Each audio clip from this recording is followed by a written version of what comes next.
Vous cherchez un objectif ultra grand angle pour votre appareil photo Fujifilm? Eh bien je pense que vous devriez vous intéresser au Viltrox 13 mm 1.4 et c'est de lui dont on va parler dans cette vidéo. Bonjour à toutes et à tous et donc bienvenue dans cette nouvelle vidéo qui sera dédiée au test du Viltrox 13 mm 1.4. Test longue durée puisque Viltrox m'a envoyé cet objectif en mars 2023. Donc ça fait maintenant 8 mois que je le possède et Viltrox me l'avait envoyé car c'était une commande. Viltrox souhaitait en fait que je fasse des photos de paysages pour sa communication en fait tout simplement avec cet objectif en monture Fujifilm X. Et donc j'ai attendu avant de faire cette vidéo de test parce que je voulais vraiment avoir beaucoup de recul, notamment pour la photo de paysage. C'est pour ça que j'ai mis 8 mois à faire cette vidéo. Mais le gros avantage, c'est que j'ai vraiment un avis complet et surtout pas mal de clichés. Donc dans cette vidéo, ce qu'on va faire, c'est un test complet. Ce que je vous propose tout simplement, c'est dans un premier temps de faire un tour du propriétaire, ses caractéristiques, l'ergonomie, la construction, etc., etc. Et dans un second temps, ce que l'on fera, c'est qu'on passera sur l'ordinateur et puis on ira regarder concrètement dans les photos ce qu'il vaut d'un point de vue optique. Et puis à la fin, je vous donnerai un petit peu ma conclusion et ce que je pense de cet objectif et qu'est-ce que j'ai retenu de ces 8 mois d'utilisation couplé à mon Fujifilm X-S10. Et sans plus tarder, je vous propose d'y aller et qu'on commence par les caractéristiques de cet objectif. Alors tout d'abord, je tiens à revenir sur la construction et cet objectif. Quand je l'ai reçu, je tiens à dire que j'ai été particulièrement surpris par sa qualité de fabrication. Je ne m'attendais pas à recevoir une optique aussi bien construite. En fait, c'est un objectif 100% métal qui, lorsqu'on l'a en main, ressemble vraiment à s'y méprendre à un objectif Fujifilm, donc natif, en monture X, donc la gamme XF. Et pour moi, c'est du même acabit, c'est du même niveau de qualité. Et quand je prends les optiques Fuji X en main, je ne vois pas vraiment de différence avec ce Viltrox. Donc là-dessus, je trouve ça quand même assez exceptionnel, surtout compte tenu du prix, ça on en parlera à la fin. Niveau poids, moi je l'ai mis sur ma balance de cuisine avec le bouchon et le pare-soleil et le tout pèse 486 grammes sur ma balance. Donc c'est un poids qui me semble tout à fait équilibré. C'est quasiment le même poids à quelques grammes près que mon boîtier. Donc ce qui fait un combo à un petit peu moins d'1 kg, mais je trouve ça franchement top. Et avec le bon grip en plus du XS10, ça fait un équilibre parfait. Et c'est une optique que j'adore avoir en main. Et pour moi, je trouve que c'est ni trop léger ni trop lourd. C'est tout simplement parfait du point de vue du poids. Niveau taille à présent, là aussi, je trouve que c'est tout bon. Bien évidemment, ça n'est pas l'optique la plus compacte, on va dire, que l'on puisse trouver en monture X. Mais cependant, il faut quand même bien garder en tête que c'est un objectif à ouverture 1.4. Donc toute cette lumière, il faut bien la faire rentrer avec du verre. Et moi, je trouve que l'encombrement est vraiment top et j'ai pas grand chose à lui dire. Donc en termes de comparaison, si je le mets à côté du Fujifilm 1680 f4, c'est exactement la même taille repliée. Niveau épaisseur, c'est quasiment pareil. Voilà, c'est presque vous pouvez superposer l'un sur l'autre. Donc ça vous donnera un niveau d'idée de la taille. Par contre, si on le met à côté, par exemple, du dernier Viltrox 27 mm 1.2, optique dont je ferai bientôt la vidéo, je vous rassure, en fait là de suite il fait plus petit parce que le 27 1.2 est vraiment assez énorme pour une optique APS-C. Donc voilà, donc je trouve qu'ils ont réussi à contenir la taille. Vous mettez aussi le rapport poids, donc je trouve qu'en termes de construction, le rapport taille-poids-encombrement est vraiment exceptionnel, surtout là aussi quand on verra le prix. Maintenant, on va passer à l'ergonomie physique de cet objectif. Donc comme je l'ai dit, c'est du 100% métal, donc très bonne prise en main. Sur la première partie de l'objectif, donc proche du fût, vous avez une bague d'ouverture qui est crantée. Il y a plusieurs positions. La position A, donc exactement comme sur les optiques Fuji, qui vous permet de contrôler l'ouverture du diaph directement depuis votre appareil photo. Et ensuite, vous avez les points de stop de f16 jusqu'à f1.4 avec à chaque fois des incréments de tiers de stop quand vous tournez la bague. Cette bague, elle est cliquée, donc à chaque fois que vous faites un tour, ça fait clic, clic, clic, clic. Voilà, ça n'est pas une bague lissée donc pour la vidéo par exemple. Voilà, et je précise qu'il n'est pas possible de la déclipser. Ça aussi, il faut le prendre en compte. Juste au-dessus, vous retrouvez une large bague de mise au point qui est électronique, donc elle n'a pas de butée, elle tourne à l'infini. Ce qui veut dire que vous pouvez électroniquement choisir le sens pour faire votre mise au point. Cette bague, je trouve que sa résistance est vraiment idéale. ni trop, on va dire, souple, ni trop rigide. Au moins, on a un bon contrôle. Et concrètement, lorsqu'on l'utilise sur le terrain, je trouve qu'elle est tout simplement parfaite. Ensuite, vous avez un petit logo C qui est rouge. Ça rappelle les Red Badge des optiques premium de chez Fuji. Donc, c'est du plus bel effet. Et enfin, je tiens à terminer d'un point de vue ergonomique sur les boutons. Tout simplement, il n'y en a pas. Voilà. Donc, ça, pour moi, c'est un problème. Ça n'est pas du tout rédhibitoire, mais ça m'ajoute du temps de manipulation en plus. Par exemple, sur le terrain, moi, j'aime beaucoup avoir un switch manuel autofocus pour pouvoir, notamment lorsque je fais des pauses longues, switcher, tout simplement. Et là, vu que j'ai pas le bouton et que je n'ai pas la molette, on va dire, à l'avant du boîtier comme sur les XT, c'est vrai que je suis obligé de passer par le menu Q de mon XS10. Vraiment, c'est pas rédhibitoire, c'est juste que c'est une étape en plus. Aussi, vous n'avez pas de bouton, par exemple, personnalisé. Vous n'avez pas non plus de bouton donc cliquable, décliquable pour la molette d'ouverture. Enfin bref, donc là-dessus, il est assez dépouillé. Et si pour vous c'est important, là aussi, il faut le prendre en compte. Moi, je trouve pas ça rédhibitoire. Et c'est pas ce que j'attends principalement sur l'ergonomie d'un objectif, même si dans les faits, c'est un plus. Lorsque l'on passe à l'avant de l'objectif, maintenant, sur la lentille, ça n'est pas une lentille bombée qui dépasse, ce qui veut dire que vous pouvez y visser des filtres et on a un diamètre de 67 mm, ce qui est tout à fait classique. Donc là aussi, je trouve ça très bien. Vous avez un pare-soleil qui est fourni avec et qui est tout en métal. Donc là aussi, je trouve que c'est du plus bel effet. Et enfin, quand on passe à l'arrière, et bien là, vous avez le fût avec les connectiques électroniques. Et là, vous remarquez quelque chose de très important. Si vous regardez, c'est qu'en fait, vous n'avez pas de jointure. Et donc, puisqu'il n'y a pas de jointure, pas de petits joints qui protègent les entrées vis-à-vis du fût, c'est tout simplement parce que l'objectif n'est pas donné comme tropicalisé et je n'ai trouvé aucune donnée là-dessus. Et de toute façon, l'absence de joint veut tout dire. Ça, pour moi, c'est vraiment un gros problème, notamment parce que c'est un objectif ultra grand angle qu'on va utiliser pour de la photo en outdoor, en extérieur, et notamment pour la photographie de paysage. Alors, moi, est-ce que depuis que je l'ai eu, c'est un problème? Non, et je l'ai utilisé beaucoup en bord de mer, et je n'ai pas eu le moindre problème, et la construction est vraiment de très belle qualité. Cependant, je ne l'ai pas amené non plus dans des conditions très difficiles, avec par exemple de la neige, vraiment avec de la pluie, ou même par exemple quand moi je vais en bord de mer, je prends avec mon Sony et le 1635 2.8 GM, là je vais vraiment me mettre dans des zones un peu de combat, enfin moi c'est un peu comme ça que je l'appelle, c'est-à-dire que là je vais me prendre des éclaboussures, je vais me prendre vraiment de l'eau de mer sur mon boîtier et mon objectif, chose que je ne ferai pas avec ce setup parce que ni le XS10 ni ce 13 mm 1.4 ne sont tropicalisé, donc à utiliser avec parcimonie. Et si vous comptez aller faire des photos et que vous voulez l'utiliser comme un objectif principal de photos de paysage, là je vous conseille d'être quand même assez vigilant pour éviter tout problème d'intrusion, que ce soit des poussières ou encore de l'humidité, pour éviter les champignons, etc. Voilà, donc là-dessus vous avez l'info et après c'est à vous d'en juger. Donc pour résumer, franchement d'un point de vue ergonomie et construction, je n'ai pas grand chose à lui reprocher, c'est superbe, c'est tout en métal, c'est très qualitatif. La seule chose que je peux vraiment lui reprocher, c'est ce manque de tropicalisation. Et ensuite, j'aurais aimé avoir peut-être au moins un switch manuel autofocus. Ça, c'est pas rédhibitoire. Donc voilà, là-dessus, compte tenu du prix à nouveau, c'est très satisfaisant. Pour terminer ce petit tour d'horizon, maintenant, je vous propose qu'on regarde quelques caractéristiques techniques pour voir un petit peu la fiche technique de cet objectif. Donc là, je prends mes petites notes pour ne rien oublier. Donc c'est un objectif 13 mm donc pour APS-C, ce qui équivaut à en équivalent 19,5 mm en plein format. Donc ça commence à être de l'ultra grand angle. On n'est pas ultra grand angle. Donc moi par exemple je suis habitué notamment au 16 mm. C'est vrai que là en équivalent 19,5 c'est un peu plus serré, mais pour beaucoup d'utilisations ça passe largement. En nature on peut très bien s'en accommoder. En ville c'est un peu plus compliqué pour de l'archi, mais bon là aussi ça passe quand même. Niveau diaphragme, vous avez une plage d'ouverture qui va de f1.4 jusqu'à f16. Ensuite, vous avez une distance minimale de mise au point de 22 cm. Donc ça, c'est, je trouve aussi très bien et j'ai pu assez fortement me rapprocher de mon sujet. Donc ça, c'est très intéressant. Vous avez un diaphragme circulaire à 9 lamelles, donc ce qui garantit quand même un bon bokeh. Et le bokeh, on en parlera tout à l'heure. Mais aussi des Sunstar à 18 branches, donc des soleils étoilés. Donc là aussi, c'est très intéressant. Ensuite, je précise que cet objectif n'est pas stabilisé. Il n'y a pas de stabilisation interne. Donc ça, pour moi, ça n'est pas un problème pour deux raisons. Parce que déjà, sur cette plage focale, pour moi, on peut très bien s'en accommoder et ça limite vraiment les flous de bouger. Et puis deuxième chose, ayant un XS10 dont le capteur est stabilisé, là aussi, ça fait très très bien le job.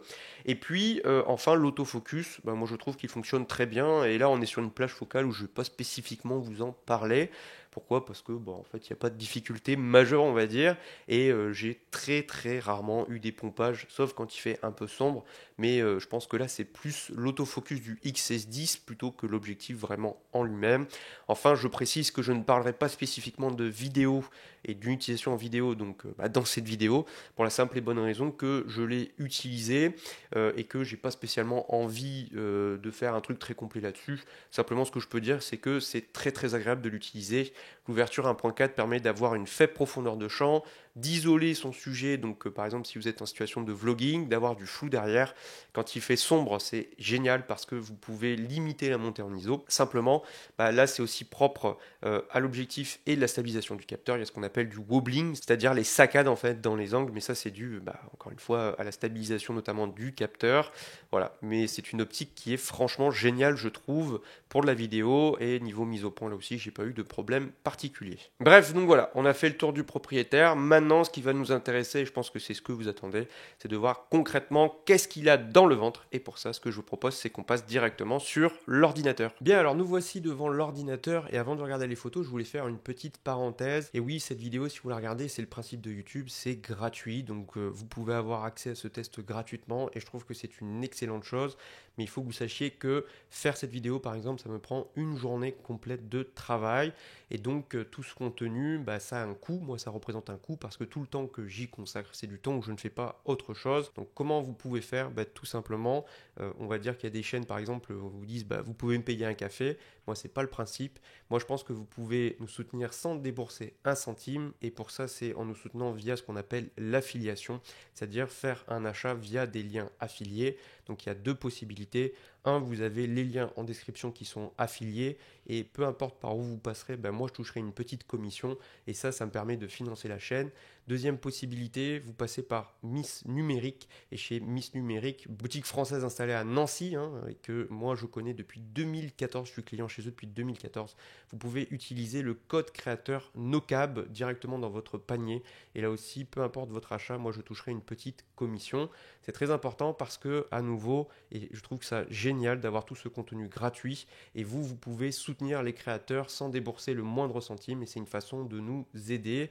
Voilà, donc je remercie par avance toutes celles et ceux qui passeront par cette affiliation parce que moi ça m'aidera grandement et ça pourra financer tout le temps que je pourrai consacrer à YouTube. Et si vous voulez des vidéos régulièrement, tout simplement c'est un moyen de me permettre de pouvoir le faire tout simplement. Voilà, à nouveau, merci pour celles et ceux qui utiliseront ces liens d'affiliation ou qui utiliseront le code créateur NOCAB. Fin de la parenthèse, maintenant on va passer sur l'ordinateur et on va regarder ce que vaut cet objectif d'un point de vue de la qualité d'image. Alors pour regarder les photos, je suis dans Daiso Photolab et ce que j'ai fait c'est que j'ai désactivé tous les modules optiques, donc il n'y a rien là, c'est le RAW brut avec tous les défauts et vous verrez tout à l'heure, je vous montrerai ce qu'apportent notamment dans Photolab les modules optiques et là je trouve ça exceptionnel parce que pour moi de loin c'est le logiciel qui a les meilleurs modules de correction optique du marché, voilà tout simplement, vous verrez à quel point c'est exceptionnel notamment sur cet objectif. Alors on va commencer par le piqué et pour regarder le comportement de cet objectif du point de vue du piqué, moi j'ai fait un petit peu ma charte test sur ma bibliothèque pour voir plein de détails. Donc ce que j'ai fait c'est que j'ai fait des photos sur trépied standardisé, balance des blancs fixes, etc. pour voir comment il se comporte à toutes les ouvertures. Alors on va commencer d'abord par le centre. On va fermer le diaph pour voir comment il se comporte et après on regardera la même chose mais sur les angles. Si on regarde au centre, et là je vais zoomer, je me mets à 100%, c'est un objectif qui dès 1.4 pour moi est quand même très très bon pour du 1.4, surtout compte tenu du prix. En fait là il faut distinguer, si vous voyez que c'est un peu flou derrière, c'est la profondeur de champ, voilà tout simplement, parce que la mise au point est faite devant. Et donc vous voyez que par exemple vous avez quand même pas mal de détails déjà ici sur la théière.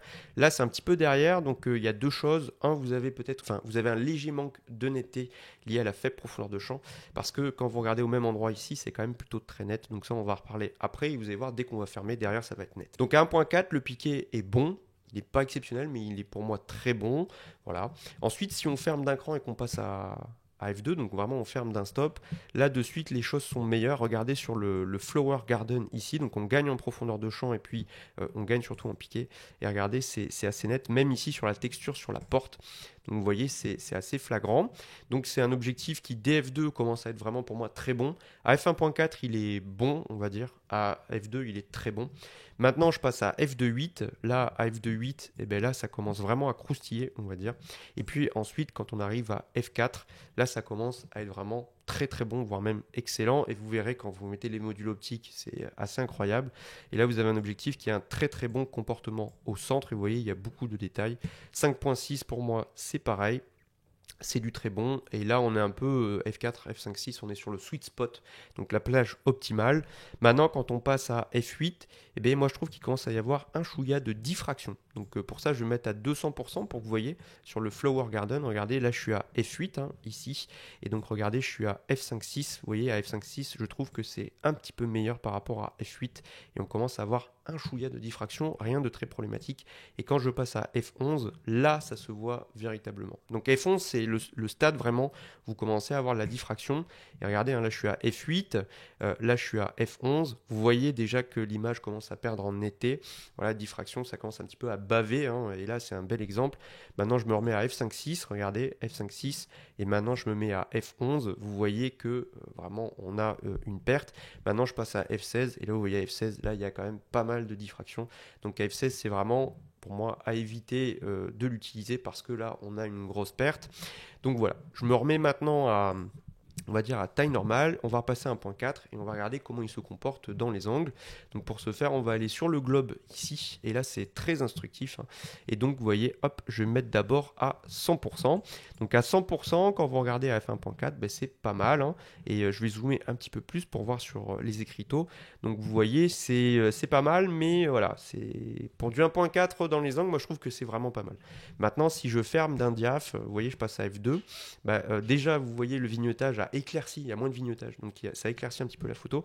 Et vous voyez, je repasse à 1.4, regardez ici sur Australie, vous voyez que de suite on gagne à la fois en contraste et puis aussi en piqué.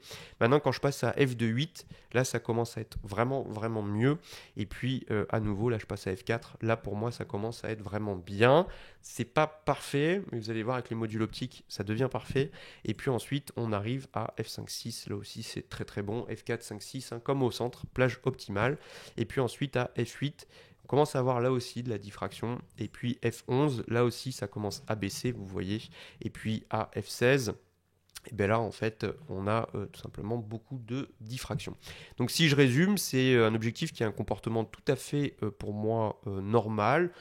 Forcément, il y a un petit peu de manque d'homogénéité dans les angles, mais c'est pas énorme, je trouve. Et donc, il a un comportement que je trouve très sain, avec vraiment en fermant, on gagne en qualité. Et puis, le sweet spot, c'est vraiment F4, F5, 6. Donc, pour moi, il a un comportement qui est tout à fait normal et sain. Et voilà. Maintenant, regardez, ce que je vais faire, c'est que je vais activer dans DxO, je vais activer ici le module de correction de netteté de l'objectif. Et là, vous allez voir ce que ça change. Donc, je vais zoomer. Tout d'abord, hop, je vais me mettre, regardez, là, je suis à f1.4. Regardez sur la théière, quand je l'active, regardez, voilà. Regardez le niveau de netteté. C'est impressionnant. Moi, je trouve ça impressionnant. C'est pour ça que DxO, je trouve ça fou. Donc 100, regardez au niveau des textures ici sur le lion, à chaque fois, j'active le module de correction. Et là, regardez, clac.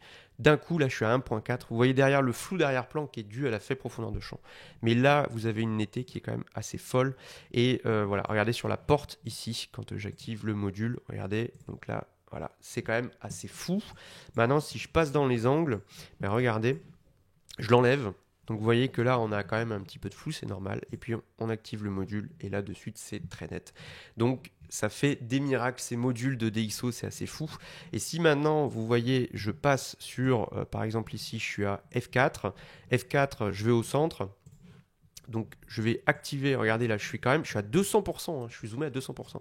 Là, il n'y a pas le niveau de correction de l'objectif. Regardez, j'active. Et là, paf, voilà, c'est très très net. Là, on commence presque à avoir les limites du capteur et des 26 millions de pixels. Si je me mets, vous voyez, à 100%, je désactive Voilà, donc c'est déjà très bien, mais voilà. Et quand j'active, waouh, waouh, waouh, waouh. Et là, regardez ici sur le Flower Garden, donc je désactive. Donc là, je suis à 180%, c'est assez énorme. Et regardez déjà, pour moi, enfin, je suis très zoomé hein, quand même. Faut réaliser, regardez, si je dézoome, hein, je suis quand même très zoomé. Et quand je zoome dedans, je suis à 180%. J'active le module et là, regardez, paf, boum, voilà. C'est d'une netteté implacable. Vous voyez ici hein, sur le cul de l'ampoule. Regardez au niveau ici, l'écriture sur les bouquins, c'est très très net. Et donc, regardez sur le journal, sur les mondes diplomatiques, regardez, donc sans, avec. Et là, ça fait des miracles. Donc c'est pour ça que cet objectif, pour moi, quand vous appliquez les modules de correction, il passe de très bon à vraiment excellent. Et là, vous le verrez sur les images que j'ai éditées, les images vraiment traitées entièrement. On peut avoir une qualité d'image vraiment exceptionnelle qui, pour moi, est sur le sommet un petit peu de ce qu'on peut trouver. Et là, vous avez un optique où j'ai pas grand-chose à lui reprocher d'un point de vue homogénéité. Vous voyez, là, je suis sur les bords. Regardez, je suis à F4. Hein. Regardez, 100. Et c'était déjà pas mal. Et regardez avec, et là, pof. Donc si vous en plus vous ajoutez tous les autres modules dans des ISO, le vignettage, les distorsions, etc., bah là c'est assez exceptionnel. Donc pour moi, il se comporte particulièrement bien si on tient compte du piqué. Maintenant, on va regarder le vignettage. Alors le vignettage, regardez, bah là je suis à 1.4, il n'y a pas de correction du vignettage. Là aussi, il est quand même présent et on le voit sur les bords ici, hein, c'est quand même assez sombre. Et c'est assez cohérent pour un objectif 1.4, il vignette fort, bon voilà, on ne s'attendait pas trop à autre chose. Quand on ferme d'un diaph, on passe à F2. Mais vous voyez, à F2, on voit de suite, on a retrouvé de la lumière. Et puis ensuite, à F4, bah là, on en retrouve quand même, à F2.8, pardon, on retrouve quand même pas mal de lumière aussi. Et puis ensuite, vous voyez que F4, F5.6, ça change pas beaucoup. Donc je me remets à 1.4, hein, vous voyez, vous avez du vignettage. Ensuite, à F2, vous en avez nettement moins. Et puis à F2.8, là, on arrive pour moi à un niveau, à un palier. Hein. Ensuite, vous gagnerez vraiment rien en fermant plus. Donc, du vignettage 1.4, du mieux à F2, et ensuite, vraiment, on atteint un bon niveau à partir de F2.8 jusqu'aux plages équivalentes. Donc, c'est un comportement qui est très, pour moi, aussi cohérent. Et puis, si vous activez en fait le module optique, ben là aussi, ça le corrige totalement. Donc, pour moi, bon, il n'y a pas de problème parce que maintenant, voilà, vous avez toutes les corrections électroniques. Et donc, cet objectif, en plus, il est pris en charge dans Photolab depuis cet été. Donc, vous avez les profils automatiques que le logiciel vous proposera. Ensuite, on va regarder un petit peu à travers les exemples, on va regarder certains défauts optiques. Alors, tout d'abord, là, je vais revenir rapidement sur les distorsions, parce qu'on est quand même sur un objectif qui commence à être dans la catégorie des ultra grands angles. Vous voyez que sans, là aussi, module activé, vous avez une très légère déformation. Je me mets en plein écran, comme ça, vous voyez bien. Vous voyez hein, ici sur les bords, sur les planches. Donc, vous avez une légère déformation en coussinet. Donc, en fait, vous voyez que vous avez l'armoire ici, le bord qui est légèrement rentré. Donc, on est en coussinet et légèrement plus rentré ici que sur les bords. Mais pour moi, c'est assez anecdotique. Et quand vous activez le profil, il redresse tout. Et même chose en bas. Vous voyez ici, c'est la planche est un petit peu plus proche ici qu'au centre. Et vous mettez le module, hop, ça corrige tout. Donc, pour moi, là, pareil, c'est du très bon et il a un comportement qui est très sain. Maintenant, si on regarde dans les exemples, on va regarder quoi ? Tout d'abord, on va regarder notamment tout ce qui touche au flair. Et c'est un objectif qui a un comportement très très sain. Et j'ai pas grand chose là aussi à lui reprocher quand vous avez du soleil. Vous voyez là, en fait, j'ai beau regarder, j'en trouve pas beaucoup.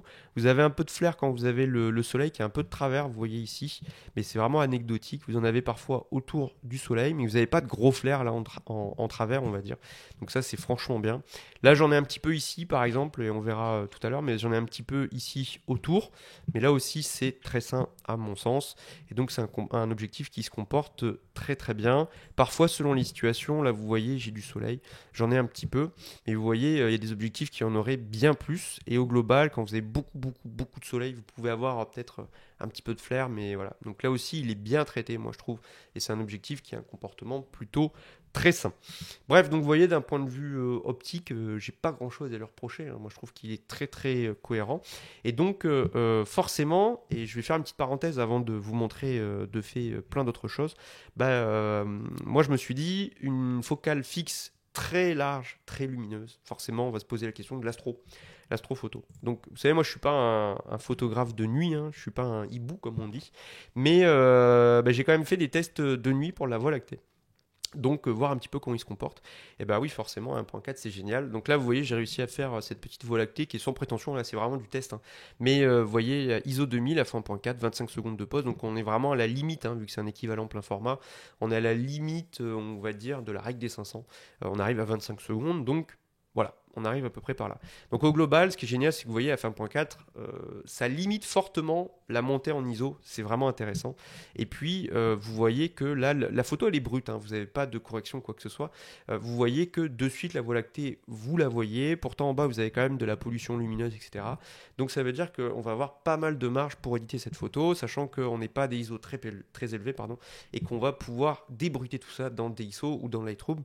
Donc, ça laisse énormément de possibilités.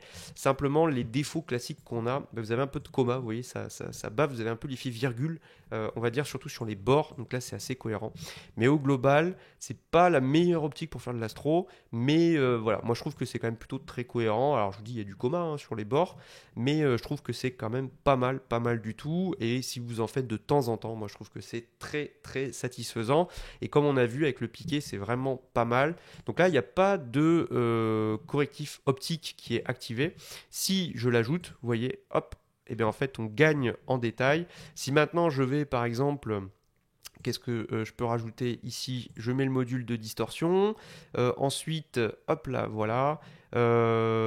Si par exemple je vais dans l'exposition, vous voyez que hop là, j'active le vignettage. Ben, là aussi, vous voyez, sans le module de vignettage, vous voyez, ça vignette très fort. Et en activant le vignettage, pouf, voilà, vous n'avez plus rien du tout. Et là, ben, vous retrouvez de l'information dans les angles, c'est très satisfaisant. Et si par exemple je mets le Clear View Plus, c'est juste pour enlever, vous savez, un peu le brouillard, etc. Regardez. Alors là, c'est un peu much, hein, mais vous voyez, de suite, vous faites ressortir énormément de détails et vous comprenez bien que vous allez pouvoir très rapidement venir chercher de l'information. Donc vous voyez, vous mettez un petit peu de micro-contraste, vous mettez un petit peu de contraste, enfin bref, là vous avez une photo qui commence à croustiller, vous passez le tout dans en fait Deep Prime, et puis si vous mettez, alors bien sûr, hein, l'effet, hein, c'est à l'export, mais vous allez vraiment gagner en été, et là vous voyez de suite tout le potentiel que vous pouvez avoir avec cet objectif. Donc pour de l'astro, moi je le conseille vivement, c'est pas le plus performant, mais en tout cas il va vous permettre notamment de faire de l'astro sans trop monter en ISO, et sur de l'APS-C, là où on a moins de marge que sur du plein format à définition égale, bah forcément ça nous permet de limiter le bruit. Donc voilà, là-dessus je trouve ça très intéressant. Bref, je repasse maintenant, et bien en fait sur des exemples pour vous montrer un petit peu tout ce que j'ai pu faire avec cet objectif. Donc j'ai pris toute une batterie de clichés pour vous montrer un peu, et on va analyser tout ça. Donc à chaque fois avec des photos très différentes. Et puis après je vous montrerai à la fin, moi, les photos que j'ai fait éditer pour vous montrer tout ce que moi j'ai pu en tirer. Et vous allez voir que c'est un objectif avec lequel on peut faire beaucoup de choses. Alors vous voyez, ce que j'ai fait là sur ces photos, c'est que j'ai voulu tester un petit peu la distance minimale de mise au point, couplée notamment à cette grande ouverture d'1.4 pour voir en termes de profondeur de champ ce qu'on peut faire. Et là je trouve ça super intéressant parce que vous voyez, là c'est à la mer, vous avez ce coquillage, et en fait quand vous rapprochez, là vous vous rendez compte que le coquillage, regardez la profondeur de champ, là c'est flou, et vous avez vraiment une toute petite bande, donc on peut vraiment créer du flou, et il y en a quand même pas mal derrière. Et donc en fait là, si j'active le module de netteté, là de suite, pouf, mais c'est qu'en fait ici il y a une profondeur de champ qui est tellement réduite que au final on a l'impression que c'est flou, mais c'est parce que c'est normal. Là, regardez, si vous prenez l'équivalent ici, c'est flou, donc là c'est un problème de bokeh, voilà. Et donc même chose ici, vous voyez, c'est très difficile de faire la mise au point tellement on est près à 22 cm. Vous imaginez, par rapport au foyer optique, c'est rien, c'est pas 22 cm par rapport au foyer, hein, donc pas par rapport à la lentille frontale. Donc ça veut dire que vous pouvez être vraiment très proche. Donc là, pareil, vous voyez qu'on peut créer beaucoup de bokeh. C'est ça qui est génial, sur un ultra grand angle. Donc c'est ça que j'adore. Et vous voyez là, pareil, en fait ici avec des bulles, là il y a beaucoup de détails. Et quand je passe dans l'onglet de développement, regardez, là, il n'y a rien, il n'y a pas de correction. Donc là, déjà, vous voyez, il y a quand même pas mal de détails, ça fourmille, hein. Et puis quand j'active, hop, là, regardez, ici, regardez, j'enlève, Donc là, vous voyez, c'est pas mal, mais je suis quand même à 140% hein, aussi. Hein. Et puis regardez, j'active le module et là, paf, ça croustille. Et c'est pour moi incroyable tous les détails que vous avez. Et quand je dézoome, c'est une photo qui a beaucoup de richesse. Donc voilà, là c'est pareil. Regardez ici, vous avez une profondeur de champ qui est à peu près dans cette zone. Et c'est très très net. Donc c'est un objectif avec lequel on peut considérablement s'amuser. Alors regardez avec forcément Mister Pingu. Voilà, et là ça fait l'effet paf, c'est l'effet grand angle quoi. Et vu que vous pouvez très fortement vous approcher, moi j'amène la lentille, forcément Pingu qu'est-ce qu'il fait? Il se rue dessus, et donc ça fait un très très bon candidat. Et là vous voyez, je suis à hop, f1.4, vous voyez. Donc ça permet en intérieur en plus d'avoir beaucoup de lumière, c'est génial. Et là c'est sur l'œil, le nez vous avez vu il est flou tellement il est proche, hein, donc la profondeur de champ est vraiment très réduite. Et puis regardez à nouveau, donc si j'active hop, le module de correction, là vous avez énormément de détails. Et vous voyez ici, regardez sur les poils, là je suis à hop, 100%. Regardez sur les poils à quel point c'est détaillé, vous avez même son œil ici qui est flou parce qu'il sort de la zone nette de la profondeur de champ. Donc c'est assez exceptionnel et ça fait des photos que je trouve franchement assez drôles quoi. Même chose ici, c'est pareil. Là, vous voyez la mise au point est sur son nez. Donc, vous voyez sur sa bouche. Là, vous voyez, je suis à 1.4 aussi. Je me mets, hop, 140%, c'est assez énorme. Et là, il n'y a pas le module de correction qui est activé. Et quand je l'active, paf, voilà. Et là, vous voyez, c'est super, super, super sharp. Regardez, quand je dézoome, waouh, waouh, waouh, waouh, waouh. C'est quand même assez impressionnant. Moi, je trouve que vous avez tous les micro-détails, regardez sur son nez et tout, voilà. C'est pour ça que je trouve que cet objectif, il est absolument fou. Si vous activez par exemple ici le module de vignetage, vous voyez, paf, on récupère de l'info. Donc quand vous activez tout, ça vous rattrape considérablement, enfin en tout cas ça exploite pleinement les capacités de cet objectif. Donc ça c'est franchement top. Ensuite, là, vous avez un exemple voilà, de photo de paysage. Donc là, vous voyez, je suis à f8. Et à f8, c'est pas mal du tout. Vous savez, un petit peu de diffraction. Alors là, je suis à 120%. Mais vous avez un petit peu de diffraction ici sur les bords. Et à nouveau, c'est vrai que si j'active le module optique, vous allez voir, clac. Voilà, et bien là, c'est super, super net. Et regardez dans les angles sur l'herbe et tout, c'est quand même impressionnant. Voilà. Donc, c'est un objectif qui donnera réellement le meilleur de lui-même. Et là, j'ai une photo, j'ai rien à lui dire. Quoi. C'est quand même super sharp. Quoi. Même chose ici. Alors, cette photo, je vous montrerai la version éditée. Là, c'est pareil. Donc là, je suis à F11. Donc là, j'étais encore sur les phases de test où je voulais voir un petit peu comment il se comportait sur le terrain. Et à F11, vous voyez, là, je suis à 120%. Là, c'est pareil, devant. Alors ça, je précise que c'est une photo, vous verrez la photo finale, mais c'est du stacking, donc il y a je crois 3 photos de tête pour avoir vraiment la profondeur de champ totale, parce que je suis quand même assez près de mon premier plan. Donc là, vous avez une petite perte de netteté, parce que vous avez un peu de diffraction, là aussi c'est normal. Et donc regardez, si j'active le module, et bien là, paf, là je trouve que c'est ultra, ultra flagrant sur ces plages d'ouverture. Vous avez l'impression d'un coup que voilà, là l'objectif, ça fourmille de détails, et voilà. Donc c'est ça qui est génial, et pour la photo de paysage, il est vraiment super. Même chose ici, vous voyez, c'était pour se rendre compte un petit peu de ce que ça pouvait donner en termes d'angle de champ. Et vous voyez qu'en intérieur, on peut faire des trucs très sympas. Et en plus, vous avez de la marge sur l'ouverture, donc ce qui vous permet d'éviter de monter en ISO. Donc ça, c'est franchement très très cool. Même chose ici, vous voyez, je me suis amusé avec le bokeh. Vous voyez, là, je suis à f1.4. Quand vous zoomez, vous avez pas mal de détails, vous avez vu sur les rochers. Et puis, à nouveau, vous activez le module. Et là, clac, c'est ultra, ultra net. J'adore, je suis assez fan. Et puis devant, vous avez quand même beaucoup de bokeh. Donc c'est génial parce que vous avez cet effet objectif très large, mais en même temps avec ce bokeh. Et vous avez le choix surtout de fermer et d'avoir une grande profondeur de champ. Donc je trouve ça franchement sympa. À nouveau ici, c'est pareil. Vous voyez sur le petit coquillage. Là, j'ai fait la mise au point dessus. Et puis hop, j'active le module. Paf, c'est super net. Et vous voyez à quel point la zone de mise au point est extrêmement, extrêmement réduite parce qu'on est à 1.4 et que je suis très, très près. Et derrière, vous avez vu, vous avez un beau flou. Et je trouve que le bokeh, en plus, est franchement sympa avec ce diaph à 9 lamelles. Je trouve très, très doux. Voilà. Donc, au global, moi, je l'utilise surtout sur la photo de paysage. Et sur la photo de paysage, je trouve qu'il se comporte vraiment très bien. Et puis, il a un comportement très sain. Donc là, vous voyez, là, je l'ai même poussé à F14 pour voir un petit peu comment il se comportait. Et là, assez logiquement, vous voyez, devant, là je suis à 160%, donc c'est très zoomé. Vous avez un petit manque en fait de netteté, et puis quand on active le module, la claque, voilà, là ça croustille. Donc vous avez du flou ici parce que c'est le mouvement de l'eau, hein. Vous avez une photo avec une vitesse assez lente, c'est normal, mais vous voyez qu'on a pas mal de détails, donc c'est franchement intéressant. Et donc cet objectif, moi pour le paysage, j'apprécie beaucoup l'utiliser. Je reviens ici sur ces photos sur le Sunstar, donc Sunstar 9 lamelles, donc 18 branches. Donc là aussi vous avez vu le Sunstar, moi je le trouve franchement sympa. Et il y a des objectifs qui coûtent beaucoup plus cher qui ont un Sunstar en fait qui est bien moins beau avec des branches qui partent en sucette. Là j'ai de très belles branches, donc je suis vraiment épaté. Et sur plusieurs photos, j'ai des Sunstar, regardez, qui sont quand même très sympas. Regardez ici, tac, c'est net. Vous avez un petit flair ici qui s'est greffé. Mais voilà, un comportement très sain sur ce point-là. Et vous voyez, il vous sortira de beaux Sunstar. Donc voilà, je suis très content. Là, je suis à F16. Donc là aussi, là, je l'ai poussé un peu loin parce que je voulais voir les Sunstar et je voulais voir comment ils se comportaient. Donc là, sans rien, vous voyez, vous avez la diffraction. Vous en avez, c'est un peu logique à regarder. Ça bave un petit peu ici sur les textures. Mais à nouveau, de la même façon, j'active le module et là, paf, c'est super net. Et c'est génial, quoi. Donc c'est un objectif, vous allez pouvoir l'utiliser. Et ce sont des photos, regardez, là, je fais de la pose longue avec des effets de mouvement. C'est juste génial, quoi. Donc je vous en reparlerai quand je ferai la vidéo sur Fujifilm pour la photo de paysage. Mais c'est un objectif. Vraiment, pour du paysage, je vous le conseille vivement. Là, vous voyez, le soleil, c'était légèrement décalé, hein, et vous avez un Sunstar qui est un petit peu plus marqué, mais c'est franchement sympathique. Même chose ici, vous voyez, là, avec les ombres, là, c'est pareil, je suis à F13, et donc, hop, là, vous voyez, ça bave un petit peu avec la diffraction. À nouveau, j'active le module. Ah non, là c'est les aberrations chromatiques, je suis pas au bon endroit. Correction, hop, voilà.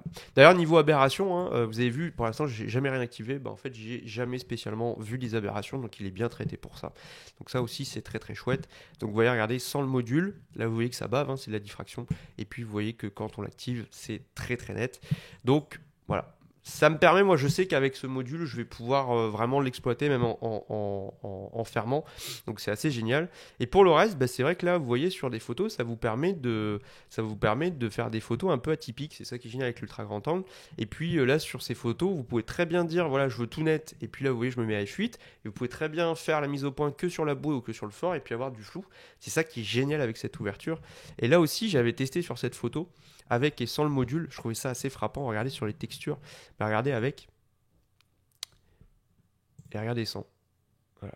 Donc je trouve que c'est quand même c'est assez impressionnant, quoi. Vous avez vraiment un changement, je trouve. Et là j'ai des images avec le module que je trouve franchement très belles et vraiment voilà, très piquées. Donc je me suis amusé aussi à faire un peu vous savez, de la photo un peu plus rue, etc. Là sur la fête de village en bleuteuse, très cool.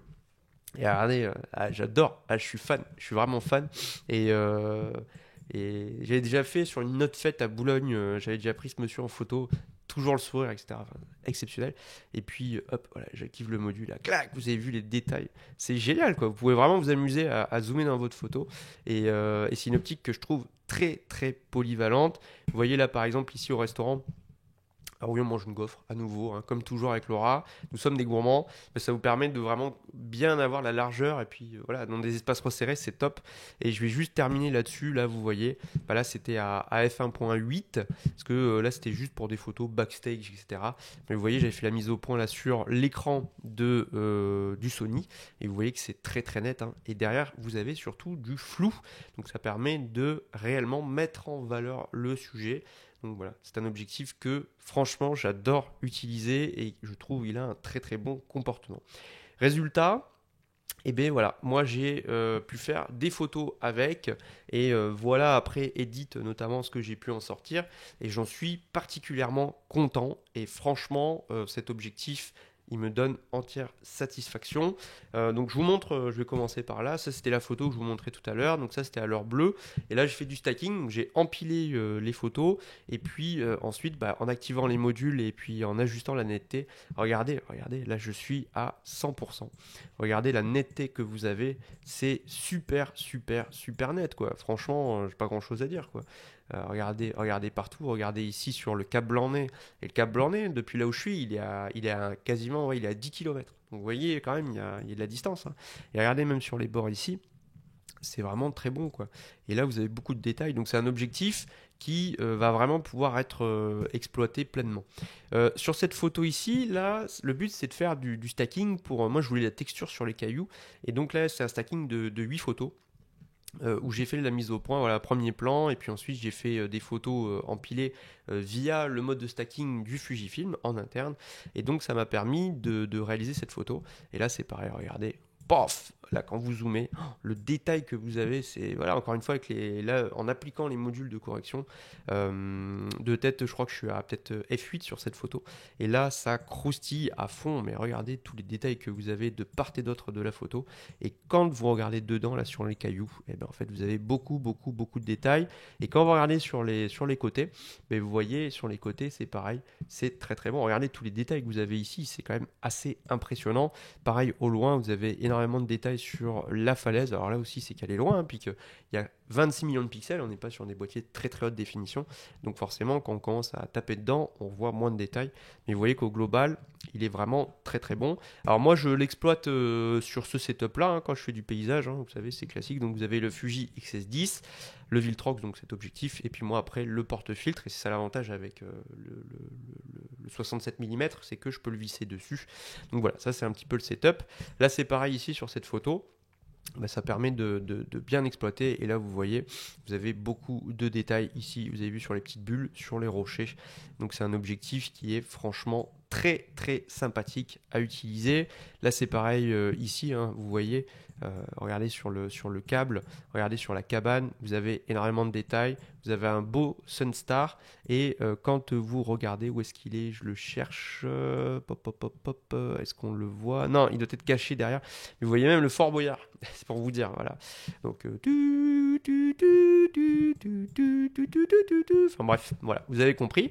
Et pareil, pareil ici, hein, sur cette photo. Alors là, hop là, où est-ce qu'il est, le bougre? Non, il est pas là. Est-ce que je vais réussir à le trouver, le Fort Boyard? Non, toujours pas. Si, il est là. Il est caché derrière le poteau. Vous avez le Fort Boyard, voilà. Enfin bref. Donc là, vous voyez cette photo éditée, hein, avec ici le mouvement, les ombres. C'est super. Et donc là, sincèrement, j'ai rien à dire, quoi. C'est une photo, elle répond tout à fait un petit peu au standard de qualité que je cherche. C'est très piqué, c'est très net. J'ai un beau Sunstar. Il n'y a pas vraiment de problème, donc j'en suis absolument ravi. Et puis là, c'est pareil, regardez, en noir et blanc sur cette photo.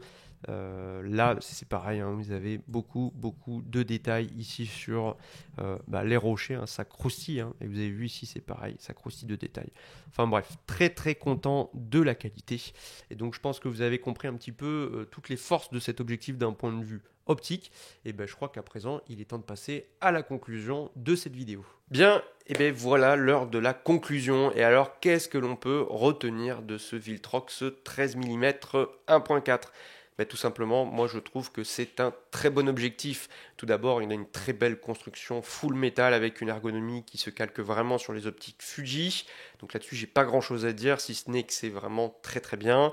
Par contre, c'est vrai qu'il n'est pas tropicalisé et qu'il n'y a pas certains boutons qui manquent, notamment le commutateur manuel autofocus. D'un point de vue qualité d'image, vous avez vu, c'est très bon. Et si en plus vous appliquez les profils de correction, alors là, c'est vraiment très très bon. Et moi, je trouve que compte tenu du prix, c'est exceptionnel et que c'est une optique qui est très cohérente.